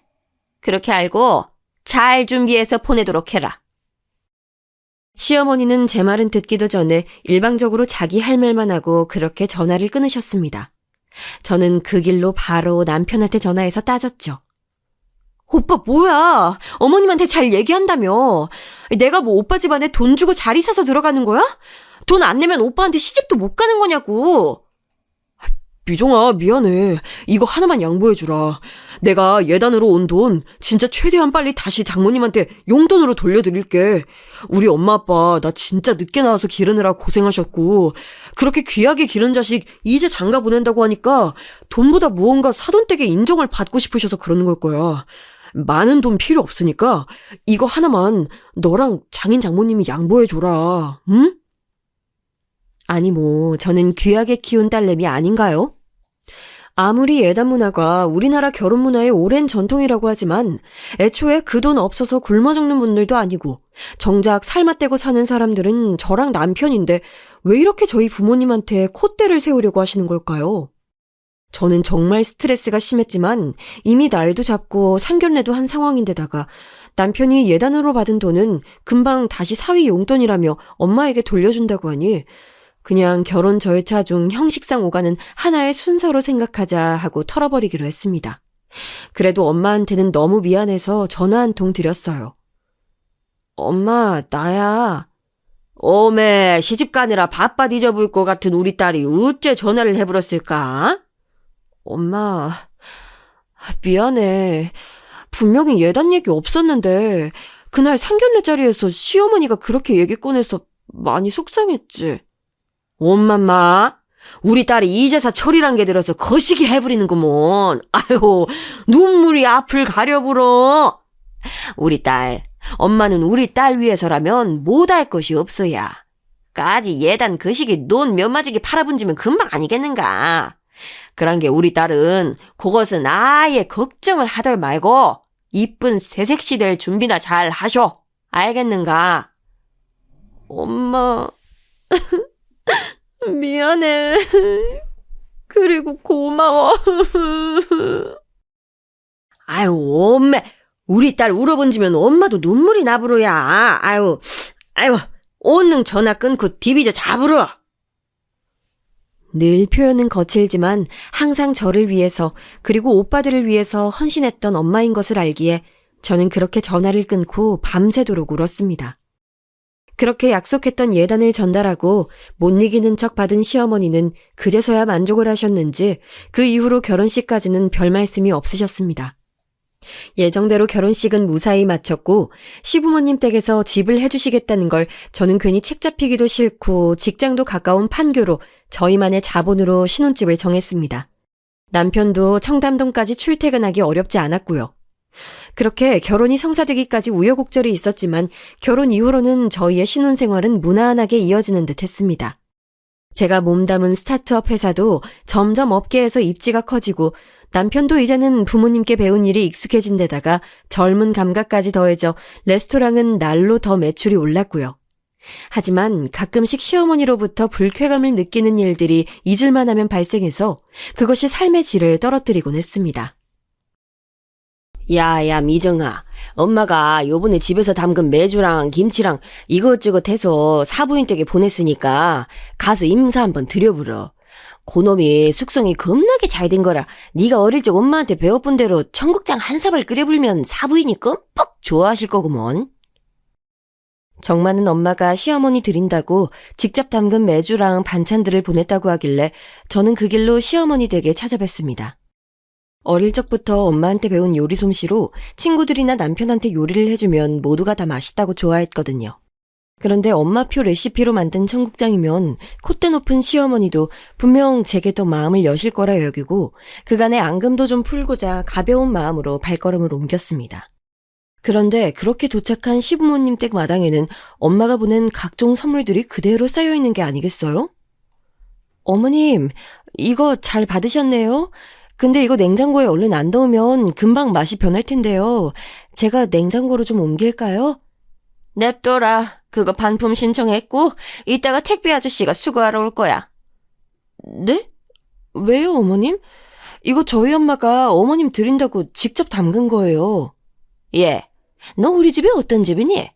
청담동에서도 최고급 재료만 엄선해서 파는 식자재 품질 하나만으로도 대한민국 둘째가라면 서러운 집이야.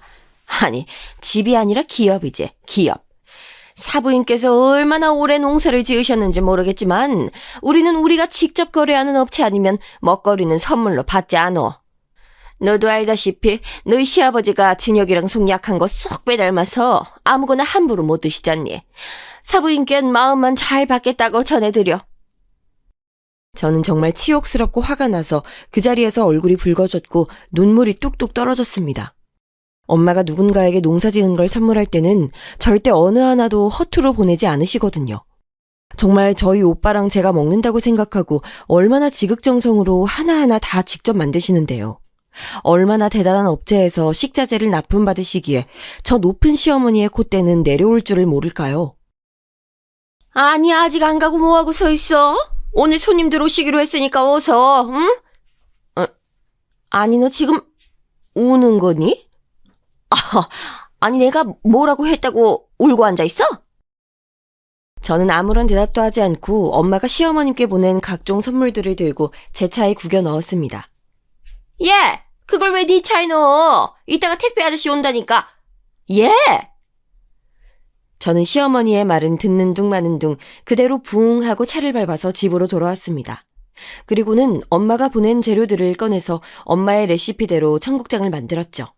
남편이 집에 돌아올 때쯤에는 온 집안이 엄마표 청국장 냄새로 진동을 했어요. 와, 여보, 오늘 청국장 끓인 거야? 나 엄청 배고팠는데 얼른 먹어야겠다. 남편은 옷도 제대로 벗지 않은 채 그대로 식탁에 앉아 엄마표 청국장으로 밥을 3공기를 비웠습니다. 와, 우리 여보 요리 잘하는 건 알고 있었지만 이번 건 정말 특급 요리인데? 이게 다 웬 거야? 오빠, 속 괜찮아? 속? 무슨 속? 이 뱃속? 완전 괜찮지. 왜? 나 몰래 락스라도 탔어? 장난치지 말고. 오빠 아버님 닮아서 속이 약하다며. 근데 내가 해준 청국장 먹고 속 괜찮냐고. 아, 그렇지. 근데 우리 여보가 해준 음식 먹고 한 번도 탈난 적은 없는걸? 근데 그건 갑자기 왜 물어? 오늘 어머님 댁 갔다가 무슨 일 있었는 줄 알아? 왜 그래? 무슨 일인데? 저는 오늘 어머님 댁에 갔다가 있었던 일을 하나도 빼놓지 않고 남편에게 다 얘기했습니다. 뭐라고? 우리 엄마가 정말 그랬다고? 그래, 어머님한테 직접 물어보던가. 아이, 진짜 우리 엄마 또 왜 그랬대. 미정아, 너가 이해해. 우리 엄마 가게에 대한 자부심도 평생 해온 레스토랑에 대한 자부심도 너무 커서 그래. 내가 여보가 만든 청국장 그대로 들고 가서 엄마 드시라고 할 테니까 잠깐만 있어봐.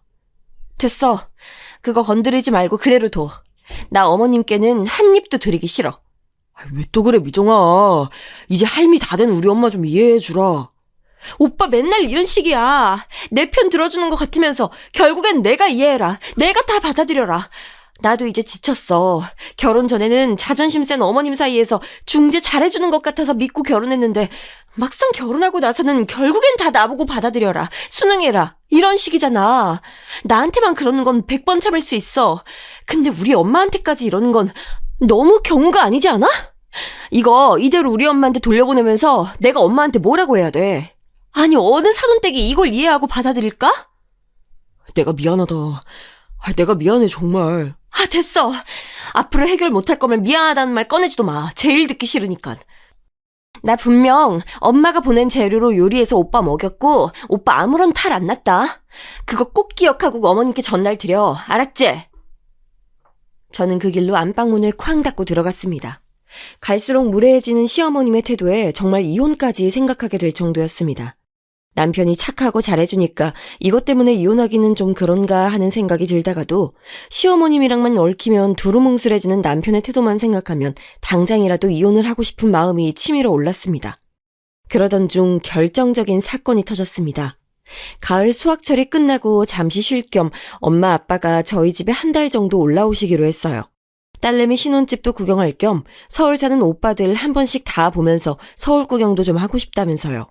한 해 농사를 잘 마무리 짓는 것이 얼마나 큰일인지 잘 보고 자란 저는 이번에 서울 구경 오시는 엄마 아빠한테 진짜 잘해드려야겠다 생각하고 이것저것 서울 구경 준비를 많이 했어요. 남편도 엄마 아빠 올라와 계시는 동안은 또 두 분께 얼마나 깍듯하게 잘하는지 저럴 때 보면 또 이혼 생각은 괜히 했나 싶기도 했어요.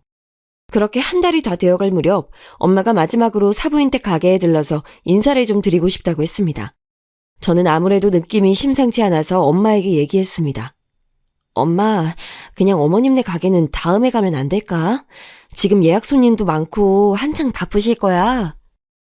저는 분명히 시어머니가 엄마를 무시하는 태도를 보일 게 뻔해서 되도록이면 두 분을 마주치지 않게 하기 위해 애썼습니다. 엄마, 우리 딸이 언제부터 요렇게럼 경우가 없어져 버렸어야. 딸 자식 보러 서울 올라와 버렸으면 당연히 사돈댁을 뵙고 가야 쓰는 거 아니겠는가. 나가 아주 쫙 빼입고 사모님처럼 찾아뵐 텐게 너그는 얻는 가히 채비나 해보러. 걱정이 한없이 앞섰지만 그래도 시어머님도 자기 손님들이 있는 업장이기에 큰 문제는 일으키지 않을 수도 있겠다는 생각이 들었고 엄마도 그냥 인사만 드리고 금방 온다고 하시니까 저는 어쩔 수 없이 따라 나서며 가게에서 일하고 있는 남편에게 전화를 미리 해놓았습니다. 오빠 알지? 나 또 어머님 무례하게 굴면 더 안 참는다. 오빠가 중간에 잘해. 아유, 알겠어. 오빠만 믿어. 세상 제일 못 믿을 말이 오빠만 믿으라는 말 아니겠어요? 그간의 전례로 인해 하나도 믿음이 안 가는 남편이었지만 그래도 미리 말이라도 해두는 게 나을 것 같아서 아주 단단히 일러놓았습니다. 이번에도 시어머님이 무례하게 굴면 저는 정말 참지 않을 생각이었거든요. 그렇게 찾은 시부모님의 식당은 한창 피크타임이어서 그런지 이미 홀과 룸은 꽉 차 있었고 줄을 서서 기다리는 손님도 많았습니다. 장모님, 이쪽으로 오세요. 룸 하나 비워뒀으니까 편하게 식사하고 가세요. 엄맘마, 사부인께 인사만 드려보면 되는 걸 사오는 뭘 또 이런 걸 준비했단가. 아유, 우리 장모님 오신다는데 어떻게 그냥 돌려보내요. 제가 오늘 최고급 서비스로 모실 테니까 장인어른 장모님 오늘 마음껏 드시고 가세요. 여보, 뭐해? 얼른 모시고 들어가. 아이고, 웬일이래? 언제 이렇게까지 룸을 준비했대? 오늘 오빠 믿음 좀 간다? 어허, 오빠야, 오빠. 오빠가 연애할 때 뭐라 그랬어? 고기 하나는 평생 원 없이 먹게 해준다고 했지?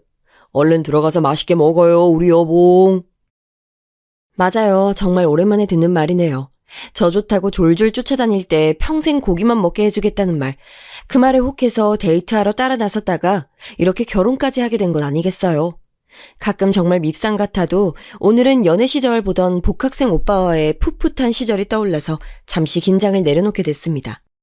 그렇게 들어간 룸에는 기본 세팅이 잘 되어 있었고 저랑 엄마 아빠는 자리에 앉아서 메뉴가 준비되길 기다렸어요. 아니 근데 미정아, 사부인은 어째 코빼기도 안 보이신다냐? 그러게, 오빠한테 엄마 아빠 온다고 얘기 전해달라고 했는데. 일단은 우리끼리 먹고 있어 불자. 계기를 눈앞에 두고 멀뚱멀뚱 있는 것은 괴기에 대한 예의가 아니요. 알겠어 엄마. 우리끼리 먹고 있으면 곧 오시겠지. 아마 가게가 바빠서 그러신 걸 거야. 저는 내심 이대로 우리가 식사를 마칠 때까지 시어머님이 안 들어오셨으면 했습니다. 그러나 그런 저의 기대는 1인분을 이제야 막 먹었을까 싶었을 때쯤 산산조각 났습니다. 한참을 먹고 있을 때쯤 저희가 있던 룸의 문이 드르륵 열렸는데 거기에는 시어머님이 서 계셨습니다. 엄마, 사부인! 이제야 오서 부르소. 퍼뜩 여기 같이 앉아서 식사 들어요. 사부인, 이제 다 드셨죠? 죄송하지만 이제 룸 좀 비워주시겠어요? 오늘 손님이 많아서 얼른 여기 비우고 새로운 손님 받아야 할 것 같아요. 야? 아따, 사부인, 어째 그러신다요? 아이고, 오랜만에 뵙는디 일이 나가라 하는 게 어딨다요? 우들이 오늘 장사 손에 안 나게 매출은 확실하게 올려드릴 텐께 그런 것은 걱정을 마시고 얼른 와서 같이 한자리 해보러요. 사부인, 죄송하지만 저 2번 말할 시간이 없어요. 오늘 귀한 예약 손님 오시기로 해서요. 그리고 이런 말씀까지는 안 드리려고 했는데 여기는 사돈댁 같은 시골에서 오신 분들이 막 오는 곳이 아니에요. 특히나 저희 룸 손님들 다 강남에서 내로라 하는 분들 예약만 받아서 철저하게 회원제로 운영되는 고급 레스토랑이에요. 진혁이가 그래도 장모님 생각한다고 저한테 상의도 없이 이렇게 자리를 마련했나 본데요. 그 정도 드셨으면 얼른 일어나시죠. 다음에 진혁이 편에 저희 가게 1등급 제품 택배로 보내드릴게요. 저는 시어머니의 상식을 넘는 무례한 태도에 화가 끝까지 차올라서 폭발을 하고야 말았습니다.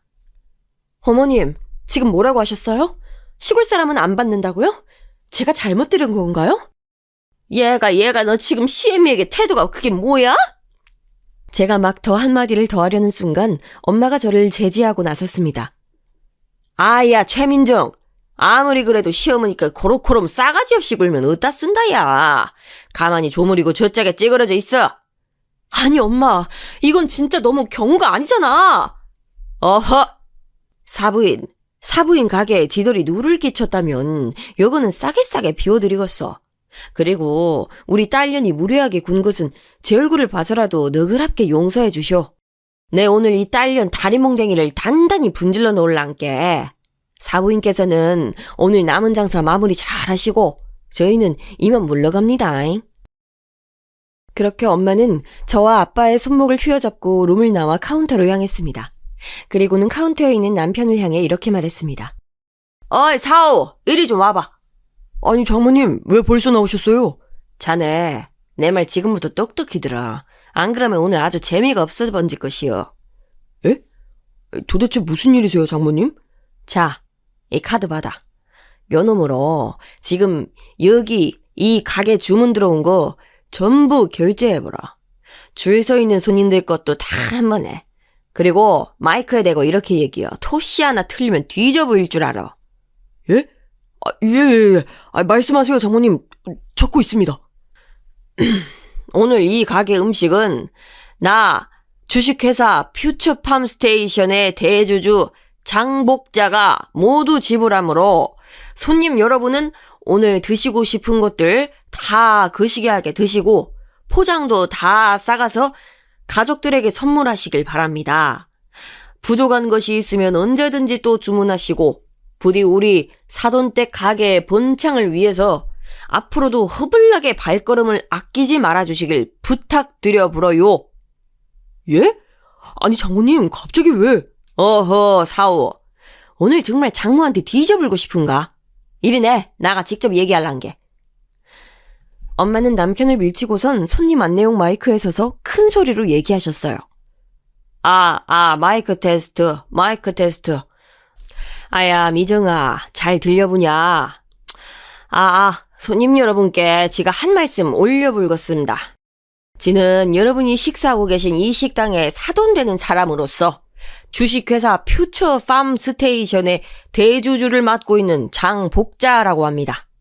오늘 이 자리에서 식사하시는 모든 분들과 쌀쌀한 날 끈질나게 줄 서 계시는 손님들을 위해서 오늘의 식사 비용은 나 장복자가 전부 계산합니다. 양껏 드시고 그러고도 모자라면 또 드시고 그러고도 또 모자라시면 포장을 겁나게 해서 집에 가서 가족들이랑 또 드셔불고 마음껏 다 드셔보소. 이 청담동 땅에서 오래 장사해 드신 사돈댁을 위해 나가 드리는 선물이니 고마움은 나한테 말고 서 계시는 세련된 사모님께 하시면 감사해 불겠습니다. 그러면 다들 맛있게 드쇼. 와! 엄마의 화끈한 발표가 끝나자마자 가게 안은 손님들의 환호성으로 건물이 무너질 듯 쩌렁쩌렁 울렸고 영문도 모른 채 무슨 일인지 내려오셨던 시어머님은 가만히 벙찐 채로 아무 말도 못하고 서 계셨습니다. 자, 여러분, 대체 퓨처팜 스테이션은 뭐고 또 그 회사의 대주주가 엄마라니 이 뜬금없는 상황이 무슨 상황인지 매우 궁금하시죠? 지금부터 차차 설명드릴게요. 퓨처팜 스테이션은 제가 대학을 졸업할 당시 선배가 차렸던 스타트업 기업의 이름입니다. 사실 실제로는 다른 이름인데 여기에 사연을 소개하고자 가명을 사용한 점 양해 부탁드립니다. 이 퓨처팜 스테이션은 요즘 주목을 받고 있는 스마트팜 사업을 하는 기업입니다. 스마트팜이란 최첨단 정보통신 기술력을 농업과 결합시킨 최신 각광 사업입니다. 인류 생활의 근간이 되는 농업을 정보통신 기술, AI 기술, 로봇 기술, 나노과학 기술, 생명공학 기술과 융합시켜 최대의 농업 생산량을 도모하는 꿈의 산업이죠. 국내 시장 규모는 2017년 4조 원을 훨씬 웃도는 규모에서 연평균 5.5%의 꾸준한 성장세를 보이며 작년인 2023년에는 5조 9천억 원의 규모를 웃도는 시장입니다. 아직 많이 알려져 있지 않아서 그렇지 선진국들은 모두 각광산업으로 투자를 아끼지 않고 있고 우리나라도 몇 년이 지나지 않아 40조 이상의 시장 규모로 폭발적인 성장을 할 것이라고 예측하고 있습니다. 여러분, 한번 상상해 보세요. 장소와 계절의 제약을 받지 않고 상업용 건물에서 온도, 습도, 일광을 조절해서 사계절 내내 농작물을 생산해낼 수 있는 세상을요. 네, 제가 대학을 졸업하면서 꼭 해보고 싶었다던 제 꿈이 바로 이 스마트팜 사업이었어요. 대대로 그리고 평생을 농사꾼의 가문으로 살면서 저는 한 번도 농업이 부끄러웠던 적이 없었고 집안 대대로 농사꾼인 가문의 정신을 이어서 저 또한 이 농업의 발전에 크게 이바지하고 싶었기에 현재는 대표이신 그때 당시 학교 선배의 스마트팜 사업 제안을 흔쾌히 받아들인 것이지요. 그럼 엄마가 대주주인 것은 어떻게 된 일이냐고요? 저희 엄마가 천재 농사꾼인 건 더 이상 설명하지 않아도 서두에 충분히 얘기했기에 그쯤 하기로 하고 아까 하지 못한 얘기가 있어요. 엄마는 할아버지가 탕진했던 그 모든 재산을 정말 떼약볕 밑에서 허리가 끊어져라 열심히 농사 지으면서 한마디씩 어느 정도 되찾았다던 말씀은 드렸었죠. 그런데 유난히 다른 밭과 다른 농부들에 비해 생산력이 좋았던 엄마는 거기서 그치지 않고 그렇게 얻은 생산력과 재화로 농지 투자까지 겸해서 그간 잃었던 증조 할아버지의 땅을 거의 다 되찾아냈어요. 그 규모는 실로 어마어마했죠. 사실 아버지가 빨리 은퇴한 것도 점점 규모가 다시 커지는 농지를 엄마 혼자서 운영하기에 너무 버거워서 엄마를 돕기 위한 것이었어요. 그렇게 엄마와 저희 집안은 제가 대학을 졸업할 때쯤에는 이미 그 지역에서 알아주는 유지 가문이 되어 있었습니다. 그러던 중 사업 수완과 투자 감각이 남달랐던 엄마는 제가 몸담은 스마트팜 사업에서 큰 가능성을 보고 과감한 결심을 하셨어요. 저희 회사에 큰 돈을 투자하고 대주주가 되신 것이지요. 엄마의 든든한 지원과 대표님의 타의 추종을 불허하는 사업 수완으로 어느새 저희 업체는 신생업체임에도 스마트팜 분야에서 둘째가라면 서러울 위치로 도약하고 있었죠. 자, 이쯤 되면 한 기업의 대주주이자 세상 당당한 여장부인 엄마가 그 잘난 시어머니 한우 레스토랑에 골든벨 울리는 것쯤은 아무것도 아니었다는 걸 다들 이해하시겠죠? 천성이 소탈했던 엄마는 한평생 누구에게도 자기 재산을 자랑해 본 적이 없어요. 저도 그것을 본받고 자라서 결혼 당시 콧대 높게 굴던 시어머니의 무례한 태도에도 저희 집안을 굳이 드러내지 않고 묵묵히 이겨낼 수 있었던 것이고요. 그런데 그런 소탈한 저와 엄마의 겉모습만 보고 시어머니는 그렇게 못되게 굴었던 것이죠.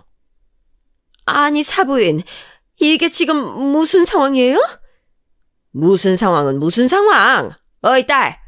무슨 상황인지 시어머니한테 정확하게 설명해드려 보러. 저는 그렇게 시어머니를 한쪽으로 모시고 가서 그간의 일과 왜 엄마가 이런 일을 벌였는지 자세히 설명해드렸습니다. 저희 집안이 어머니께서 그렇게까지 무시하고 함부로 할 수 있는 집안 아니라는 말도 꼭꼭 덧붙여서요. 자초지종 설명을 들은 시어머니는 얼굴이 새빨개져 고개도 제대로 들지 못했습니다. 어째 사부인, 요 정도면 나가 사부인께 사돈으로 인정받을 만한가요? 아니면 어떻게 아예 요 가게 저한테 파실란가요? 아이, 돈도 많으신 양반이 이제 가게 나한테 파시고 어디 좋은데 놀러나 다니쇼. 아유, 사부인, 제가 면목이 없습니다. 아니, 어째 아까 당장이라도 우더를 내쫓을 것만 같던 그분은 어디로 가버렸대요? 아이, 시골 출신 촌녀는 이만 물러가 볼까요? 사부인, 제가 다시 한번 정말 사과드립니다. 나가 그간 당장이라도 사돈댁이랑 연을 끊고 싶었지만서도 우리 사오가 미정이한테 잘하고 착하니께 꾹 참았어. 이번에도 나가 우리 착한 사오 봐서 딱 한 번만 더 참을라니까. 오늘을 마지막으로 미정이랑 우리 집 다시 한 번 더 무시하면 나가 미정이 손모가지 붙들고 당장 이혼시킬 거니 그리 하쇼. 그럼 우덜은 이만 시골로 내려갑니다요. 사부인, 제가 오늘 가게 마무리하고 전화 드릴게요. 아유, 조심히 들어가세요, 사부인. 그렇게 집으로 돌아오는 차 안에서 엄마는 제게 말씀하셨어요. 어째, 속이 좀 시원하냐? 아, 어쩌자고 시애미한테 코르코름 달려들어. 가만히 내비둬 보면 이 엄마가 싹 다 정리할 거구먼. 이 엄마 어떤 사람인지 아직도 모르냐?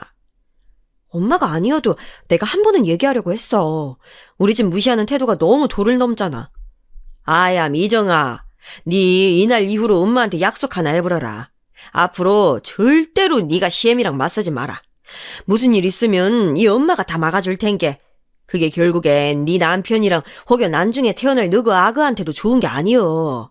엄마가 웬만하면 칼을 안 베드는디 이번만은 참으면 안 될 것 같아서 그래 본 것이니까 사부인도 앞으로는 너 함부로 무시 못할 것이요. 그니까 앞으로는 너랑 너그 남편이랑 오순도순 사는 것만 약속하는 거요. 알겠지? 알았어, 엄마. 고마워. 정말 고마워. 우리 엄마 최고야. 엄마, 또 눈가리에 눈물 흘려번지면 상당히 곤란해지는데. 우리 딸 요렇게럼 눈물이 많아서 앞으로 이 험한 세상 어찌 살아갈 것이오, 으이? 저는 그렇게 엄마 품에 안겨서 오랫동안 흐느껴 울었습니다. 그것은 그간의 서러움과 동시에 무슨 일이 있어도 저를 최우선으로 지켜주는 엄마의 존재에 대한 고마움의 눈물이었습니다. 그렇게 극을 치닫던 저희 집안과 시댁의 갈등도 엄마의 활약으로 어느새 일단락되었고 콧대가 하늘을 찌르던 시어머니의 태도도 많이 달라졌어요. 아닌 게 아니라 웬일로 이번 설에 한가득 선물을 준비해서 엄마 아빠 집에 보내는 게 아니겠어요? 그런가 하면 한 번씩 저에게 전화를 하셔서는 예, 사부인이 요새는 왜 청국장 안 보내주신다니? 아니, 나는 그때 그게 잘못 온 택배인 줄 알고 돌려보내려고 했던 건데 사부인이 오해를 하셨는지 그 이후로 도통 보내시질 않으신다, 예? 이러시면서 뻔뻔과 귀여움의 경계를 넘나드는 거짓말을 하시곤 하셨어요. 사실 그간의 시어머니의 무례함을 용서하려면 시간이 좀 더 오래 걸리겠지만 늦둥이로 태어난 외동아들인 남편을 애지중지하는 마음을 이해 못하는 바는 아니에요. 다만 그 표현 방식이 잘못됐고 그 애지중지하는 과정이 타인에게는 이기심으로 발현되는 것이 문제인 것이죠. 자기 집 자식 귀하지 않은 부모가 어디 있겠어요. 저만 해도 저희 엄마가 저를 얼마나 아끼는지 애청자 여러분들도 잘 느껴지시잖아요. 자기 집 자식 귀한 줄 알면 남의 집 자식 귀한 줄도 알아야 한다는 말은 정말 진리인 것 같아요. 그래도 다행히 저희 남편은 철이 좀 덜 들었을 뿐이지 TV 사연에 자주 나오는 고부 갈등을 아예 나몰라라는 무책임한 남편까지는 아니어서 그 부분은 제가 수용하고 넘어가려고 해요. 무엇보다 저희 엄마 아빠한테 정말 잘하기 때문에 그 부분은 정말 고맙고요. 애초에 엄마가 나설 것도 없이 남편이 중간에서 교통정리를 싹 다 해줬으면 100점이었겠지만 그렇게까지 완벽한 결혼 생활을 하는 사람이 어디 있을까 싶고 애초에 완벽한 인간이란 없다는 생각에 저는 지금의 남편도 충분히 수용하고 사랑합니다. 어쩌면 저도 남편에게 부족한 부분이 있을 수 있으니 저 역시도 제 자신을 더 돌아보고 살펴야겠지요. 아직까지도 대한민국 땅에서 결혼한다는 것은 단순히 남편과 아내로서의 마주함이 아니라 다른 여러 많은 것들을 함께 고려해야 할 것들이 많은 것 같아요. 결혼에 대한 오랜 말 중에 이런 말이 있잖아요. 결혼은 집안과 집안의 결합이다. 제가 어렸을 적 TV에서 많이 듣던 말이었고 적어도 제 세대에서는 크게 상관이 없을 거라 여겨졌던 말이었어요. 이제 한국 사회도 점점 서구 문명을 닮아가고 있고 서양권에서는 우리나라만큼 결혼 당사자인 부부 외에 가족 구성원의 개입이 크지 않은 편이니까요. 그러나 아직까지도 집안과 집안의 결혼이라는 전통적인 가치관이 많이 남아있고 그것이 새로운 서구 문명과 융합이 되면서 일종의 과도기를 거쳐가고 있다는 생각이 들어요. 그 정확한 과도기의 시점에서 결혼한 것이 바로 저희 부부라고 생각합니다. 완전히 부모의 영향으로부터 벗어난 상태에서 한 결혼도 아니지만 그렇다고 온전히 부모의 도움만으로 결혼을 한 것은 아닌 전통적인 모습과 서구적인 모습이 결합된 오늘날의 결혼 형태의 표본이 저희인 것이지요. 그래서 아마도 저희와 같은 과도기의 결혼 문화를 겪는 분들이 꽤 많을 것이라 여겨집니다.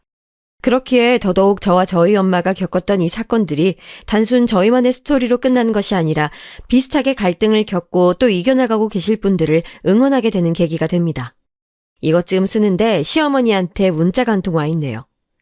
아가, 다음 주면 네 시아버지 생신이니까 이따가 와서 너 잘하는 청국장 좀 끓여다오. 진혁이가 어찌나 입이 마르도록 칭찬을 하는지 시아버지도 얼른 먹어보고 싶다고 난리네. 그리고 사부인 댁에 보낼 한우 선물 세트 준비해놨으니까 그것도 와서 찾아가고. 아니 어머님, 지난 설에 이미 한 번 보내셨잖아요.